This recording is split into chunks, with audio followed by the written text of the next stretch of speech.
G'day guys, this is Captain Noob here today with the Holorifle. This is a mod that is on the PC only as far as I know, and before we get into the slaughter, let's go have a look at the attachments this weapon can give. Alright, so basically we want to be going for the muffled advanced receiver for the best damage. We'll go for a long barrel because extra range is always nice. Might as well go for a full stock. There are legendary stocks you can put onto the gun that actually adds in a legendary effects. This one's lucky and that one's violent, but we probably won't need them judging by the base damage. Now there's a whole array of sights you can choose from too. I'm probably just going to go with the short recon scope like I usually do. It'll preserve the look of the weapon entirely, but the scope will be much better. The muzzle brake here, I'll probably toss on the standard muzzle here, just because obviously it's going to look like the New Vegas version like that. Now the pump here, you can actually improve the rate of fire of this thing slightly by improving the pump, so we'll definitely do that. And lastly, there's a legendary thing here. We'll try this weapon without legendary effects before we hit the monsters, so we'll do that later. Alright, so let's get into it. Alright, it's time to take the strength of a New Vegas weapon and put it to the test.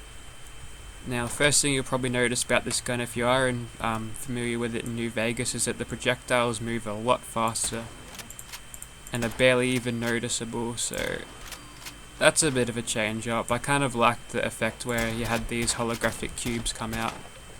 This weapon comes with a reload animation that you see there, which is quite neat, although if you do reload without emptying the mag, you'll reload for like you would have emptied the mag anyway, which is kind of silly, but obviously it's the same sort of thing that went with the lever action rifle, so you're gonna have to do a lot of background coding to make sure that's fixed.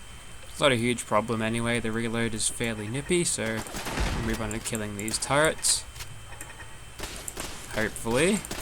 There we go. We'll reload again before we head down. The mag capacity on this weapon is only 4, but it's incredibly ammo efficient as we're getting over 1000 damage per cell. So that's very good. It just won't be as good as mobbing as regular rate of fire weapons. Or good rate of fire weapons. Oh, you didn't die there. Thank you, perk. I'll move on to this room now. We're all nice and hidden because of that muffled receiver we put on this weapon, so that's very good. Knock his head off. We'll do a reload and we'll take out the turrets before making a move on the main dudes. Last thing we want to be is permanently staggered as we're trying to take out those people. Nice and hidden still due to the suppressive nature of this weapon, so it's very good. As you can see, without legendary effects, this weapon is actually holding its own very well. Some might even call this overpowered and maybe not want to grab it because of how easy it'd make the game. But it does balance itself out when you're stuck with a reload after 4 bullets. I don't think hiding behind a camera will save you there, mate. Okay, so that's the mid room cleared out without being shot at too much, so that's very good. Entering this room. Before she hits us, we'll just shoot her again. Very easy with a suppressed weapon, as stealth is pretty overpowered in this one. This particular game. Still have to lead a little bit with your holographic projectiles, but it's not nearly the state that it was.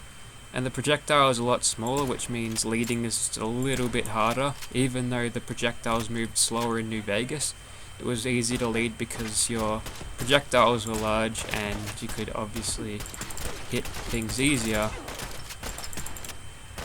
I've got the best aim in the world. You saw nothing. Yes, getting that knockdown effect from the sniper perk. Obviously that's one of the advantages of putting a scope onto this, so that's very good. We'll knock off this turret before he starts lighting us up. And that would be about it for Gunner's Plaza. So a very, very good sniper weapon we've got here. So not obviously, and it's a sniper role, so it's not going to be good for being swarmed, but still a very good weapon nonetheless. We'll move on to some monsters now. So making adjustments to this weapon, we've got it outfitted for more of a VATS type playstyle. So the regular AP that it takes up, you only get about 4 shots with my AP bar with VATS. So if we shorten the barrel and shorten everything, we get many more hits, which is going to be really good for damage output. So we'll go ahead and kill him now.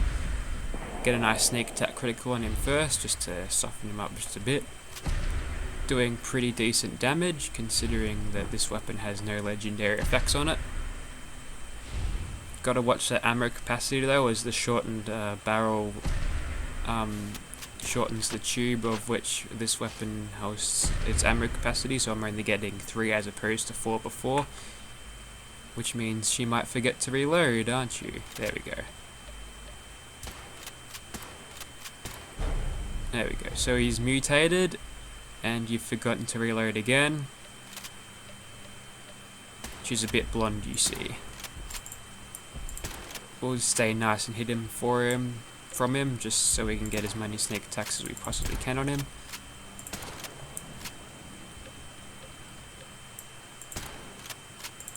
Yes, doing very well.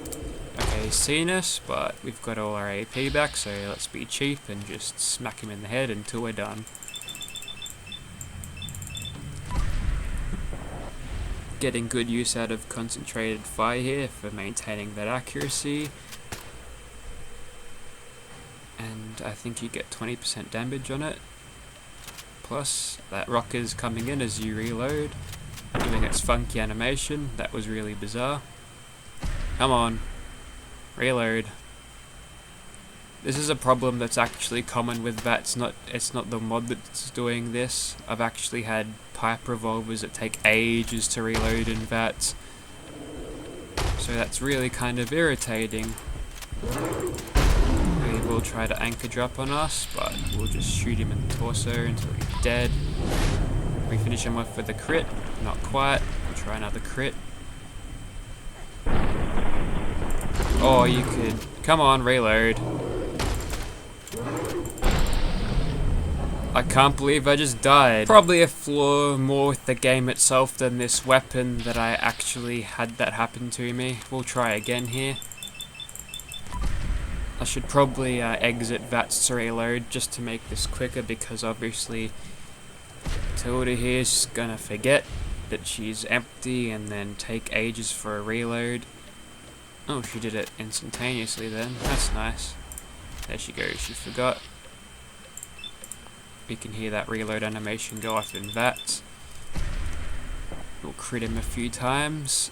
Only problem with exiting VATS this frequently is that you'll actually lose that benefit you get through concentrated fire. So it's probably going to be kind of harder to get a hit on him with VATS, especially when you can only do about 3 shots before you can actually drop or get out of VATS. 1, 2, forget to reload. 1. We'll let our AP come back now before he starts charging at us.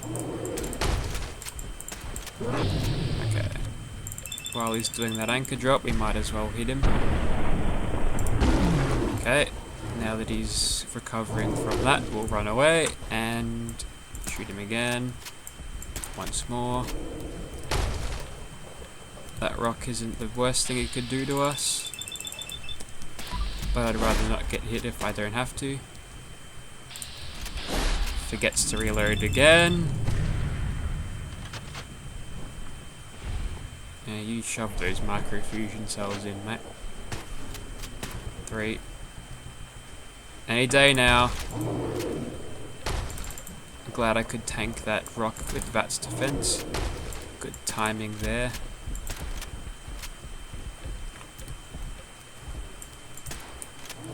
Almost got him. While we're reloading and he's charging, we'll set up ourselves in VATS. He's going to do a stomp, so we'll crit him in the face.